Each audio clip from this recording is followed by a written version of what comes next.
നീ ഭയപ്പെടേണ്ട. ദൈവസന്നിധിയിൽ നീ കൃപ കണ്ടെത്തിയിരിക്കുന്നു. നീ ഗർഭം ധരിച്ച് ഒരു പുത്രനെ പ്രസവിക്കും. അവന് യേശു എന്ന് പേരിടും. ഇതാ കർത്താവിന്റെ ദാസി, നിന്റെ വചനം പോലെ എന്നിൽ ഭവിക്കട്ടെ.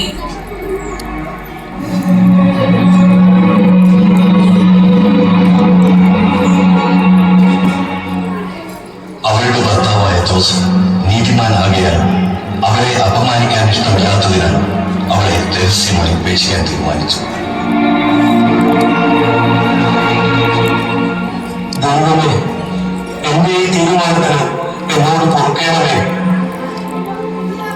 ദാവീദിന്റെ പുത്രനായ ജോസഫ്, മറിയത്തെ ഭാര്യയായി സ്വീകരിക്കാൻ നീ ശങ്കിക്കുന്ന. അവൾ ഗർഭം ധരിച്ചിരിക്കുന്നത് പരിശുദ്ധാത്മാവിൽ നിന്നാണ്. അവൾ ഒരു പുത്രനെ പ്രസവിക്കും. നീ അവന് യേശു എന്ന് പേരിടണം. മാനവ ജനതയെ അവരുടെ പാപങ്ങളിൽ നിന്നും അവൻ രക്ഷിക്കും.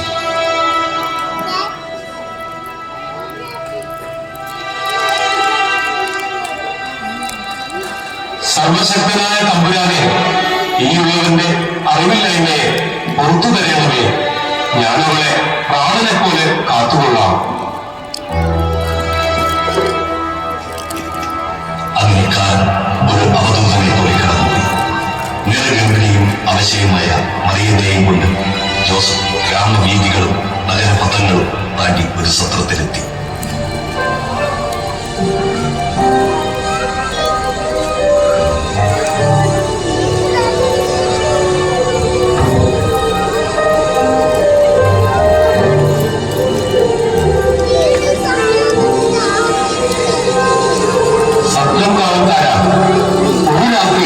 ഇവിടെ ചെലവഴിക്കാൻ ഞങ്ങളെ അനുവദിക്കുമോ?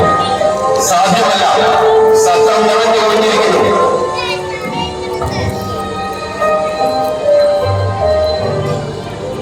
മറിയം, വരൂ, നമുക്ക് യാത്ര തുടരാം. സർവേശ്വരൻ നിനക്ക് സഹനശേഷി നൽകട്ടെ. വയ്യ, എനിക്കിനി ഒരടി നടക്കാൻ വയ്യ. അങ്ങനെ പറയരുത്. ഈ അപരിചിത വഴിയിൽ നമ്മൾ മണലാരണ്യത്തിലെ ഏകാംഗികളെ പോലെ ഒറ്റപ്പെടും. ഒരു സർവശക്തന്റെ അദൃശ്യകരങ്ങൾ നിനക്ക് തുണയായുള്ളൂ. ഒരു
Should be